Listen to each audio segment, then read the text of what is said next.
आप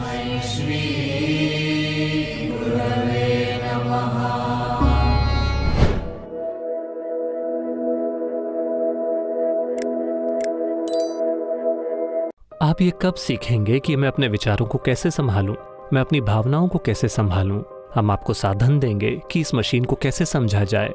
समस्या चाहे जो भी हो, हम अपनी पूरी क्षमता का प्रयोग करेंगे, लेकिन ये मुद्दा नहीं होना चाहिए।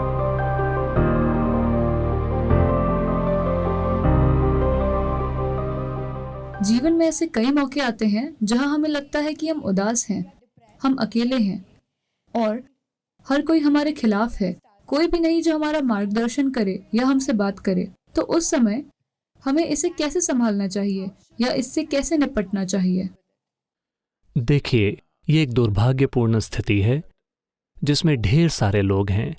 अपने अनुभव में, उनके अपने व्यक्तिगत अनुभव में जीवन कुछ ऐसा है, मैं बनाम ब्रह्मांड। ब्रह्मांड के साथ मुकाबला करना एक बेवकूफ़ी भरा काम है। आपको इस मुकाबले में नहीं पड़ना चाहिए। हेलो, मैं बनाम ब्रह्मांड एक बहुत बुरा मुकाबला है। क्या आप भी सहमत हैं?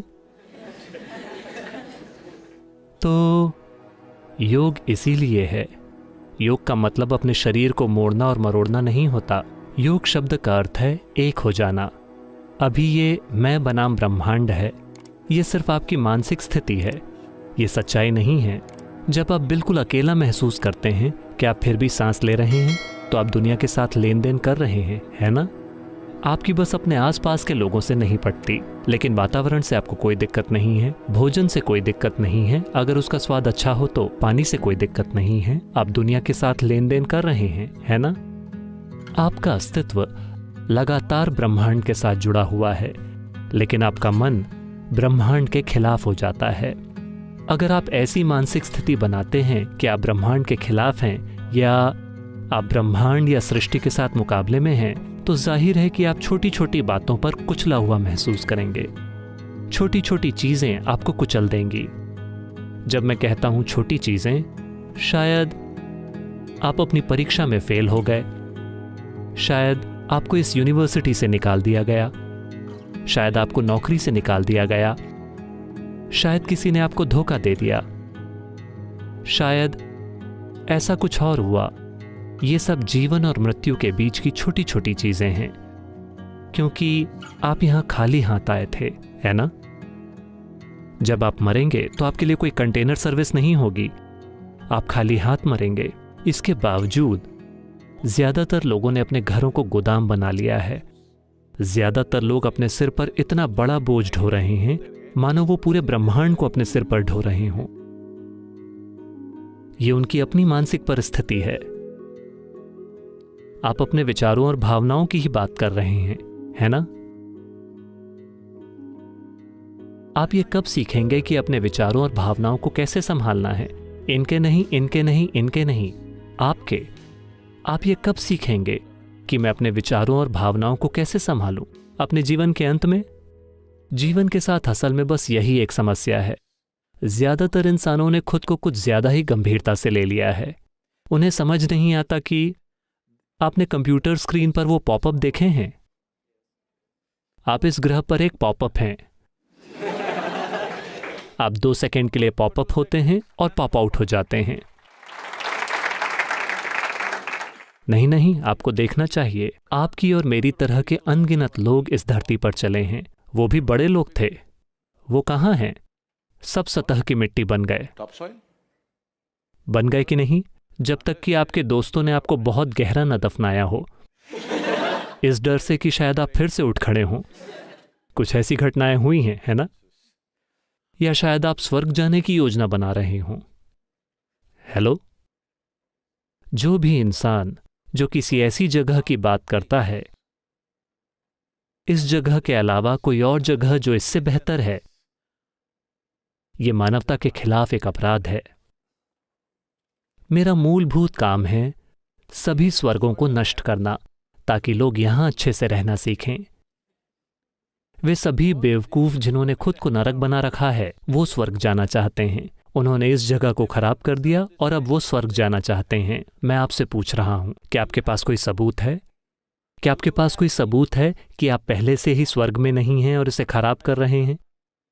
क्या आपके पास कोई सबूत है? आप पहले से ही स्वर्ग में हैं और इसे खराब कर रहे हैं। हाँ, सिर्फ इसलिए क्योंकि आप ये भी नहीं सीख रहे कि अपने विचार और भावना की बुनियादी क्षमताओं को कैसे संभालें, है ना? Your only justification is, everybody is like this only. That's how it is in a madhouse. आपका एकमात्र तर्क ये है कि हर कोई ऐसा ही है, पागलखाने में ऐसा ही होता है, सिर्फ डॉक्टर पागल नजर आता है। तो आप इसे कब संभालेंगे? आराम से, 60 की उम्र में? बताइए, आप कब सीखेंगे कि मैं अपने विचारों को कैसे संभालूं, अपनी भावनाओं को कैसे संभालूं, अपने शरीर को कैसे संभालूं, अपनी केमिस्ट्री को कैसे संभालूं? आप इसे कब सीखेंगे? अपने जीवन के अंत में? क्योंकि इस बात का बहुत चलन हो गया है। आध्यात्मिकता कब करें? यानी जब आप 70 साल के हो जाएं, जब आप और कुछ भी करने के लायक ना रहें। नहीं, जितनी जल्दी से जल्दी हो सके। आपके बारे में जो सबसे गहरी चीज है, स्वर्ग के बारे में नहीं, इस जीवन के बारे में आपको जो कुछ पता होना चाहिए, आपको जल्द से जल्द जान लेना चाहिए, है ना? तभी आप एक समझदारी भरा जीवन जी पाएंगे। अगर हम एक चुटकुला सुनाए तो चलेगा? आप बुरा तो नहीं मानेंगे? क्योंकि पिछले कुछ सालों में मैंने इससे ज्यादा गंभीर समूह नहीं देखा है। इसमें से कितने लोग जर्नलिस्ट हैं? ज्यादातर लोग। अच्छा,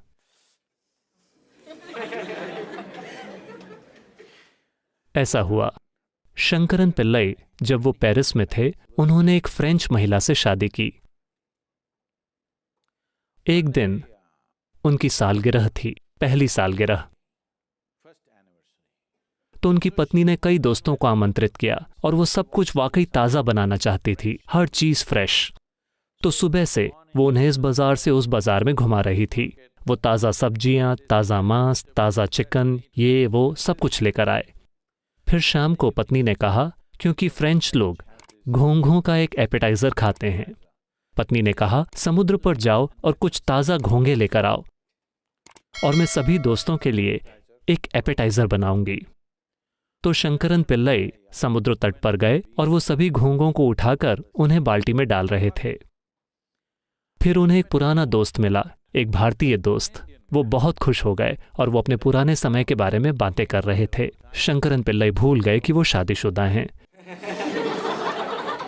जब आप पुराने दोस्तों से मिलते हैं तो ऐसा होता है।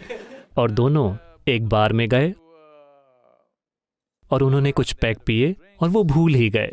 फिर उन्हें याद आया, घोंघे बाल्टी से बाहर निकल रहे थे और टक, एक घोंघा बाल्टी से बाहर गिर गया। फिर उन्हें याद आया, हे भगवान, मुझे घोंघे ले जाने थे, मेरी पत्नी, फ्रेंच पत्नी इंतजार कर रही है। तो उन्होंने कहा मुझे जाना होगा। तब तक पहले ही बहुत देर हो चुकी थी। वो गए।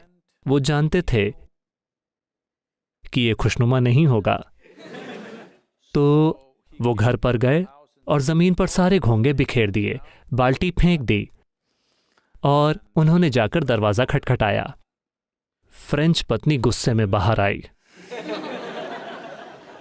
शंकरन पिल्लई ने पीछे मुड़कर कहा, आगे बढ़ो घोंघो, हम बस पहुंच ही गए, चलो आगे बढ़ो।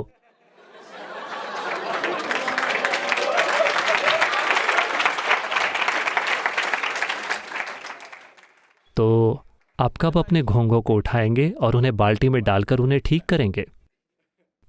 आपकी समस्याएं, आपको उन्हें ठीक करना चाहिए, है ना? ये समस्याएं नहीं हैं। मैं चाहता हूं आप ये समझें कि आप अपने जीवन से दुखी नहीं हैं। आप बस 2 शानदार क्षमताओं से दुखी हैं, जो सिर्फ ये मानव होने का सौभाग्य है कि हमारे पास ये 2 शानदार क्षमताएं हैं। पहली ये कि हमारे पास एक स्पष्ट याददाश्त है। इस याददाश्त के कारण ही हमारा जीवन काफी अधिक समृद्ध है किसी भी दूसरे प्राणी की तुलना में, और हमारे पास एक शानदार कल्पना शक्ति है।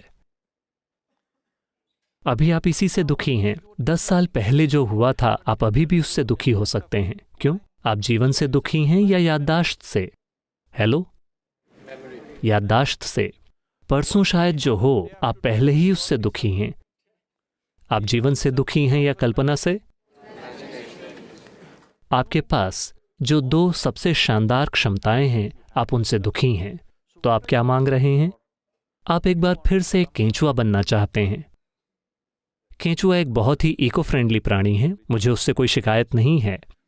लेकिन लाखों सालों के विकास के बाद आपको इतना बड़ा दिमाग मिला है और अब आप इससे दुखी हैं। अगर हम आपका आधा दिमाग निकाल दें तो निश्चित रूप से आप यहां बिना किसी बेचैनी के, बिना किसी दुख के बैठेंगे, बिल्कुल शांत। हमें करना यह है कि हमें आपका दिमाग निकाल देना है, क्योंकि आप अपनी ही बुद्धि से दुखी हैं। हाँ या ना? क्योंकि हमने आपको एक बहुत ही जटिल मशीन दी है।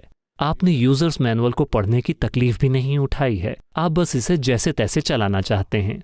नहीं नौजवानों, समय आ गया है कि आप अपने बारे में कुछ बातें जान लें। अगर आप नहीं जानते कि कैसे, तो हम आपको साधन देंगे कि इस मशीन को कैसे समझा जाए। क्योंकि आपके जीवन में कई मुद्दे आएंगे। आपके जीवन में ज्यादा मुद्दे आते हैं, यानी आप एक ज्यादा सक्रिय जीवन जी रहे हैं। कुछ नहीं आया मतलब आप जी ही नहीं रहे हैं। हाँ, हर दिन कई मुद्दे होंगे। मेरे पास सबसे ज्यादा दिक्कतें रहती हैं मेरे जीवन में हर दिन, क्योंकि दुनिया भर में इतनी सारी गतिविधि, विश्व स्तर की गतिविधि सिर्फ वॉलंटियर्स के साथ। ठीक है, वॉलंटियर यानी कोई भी उस काम के लिए क्वालिफाइड नहीं है और आप उन्हें इनएफिशिएंसी की वजह से निकाल नहीं सकते, और वे आपसे प्यार करते हैं। क्या करें?